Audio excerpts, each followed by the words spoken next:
Kapatid na Eduardo V. Manalo, tagapamahalang pangkalahatan.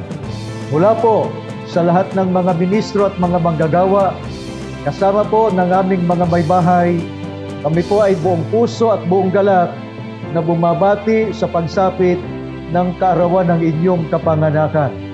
Kami po ay nangangako ng lubos na pagpapasakop at pagsunod at makikipagkaisa po sa lahat ng mga aktibidad sa loob ng Iglesia ni Cristo.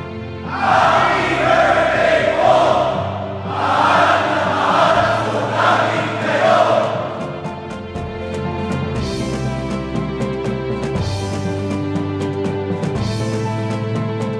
Sa pangunguna po ng mga may tungkulin, kasama po ang lahat ng mga kapatid, ay buong puso po na bumabati po sa pinakamamahal na kapatid na Eduardo V. Manalo, ang ating tagapamahalang pangkalahatan. Happy birthday po! We love you po!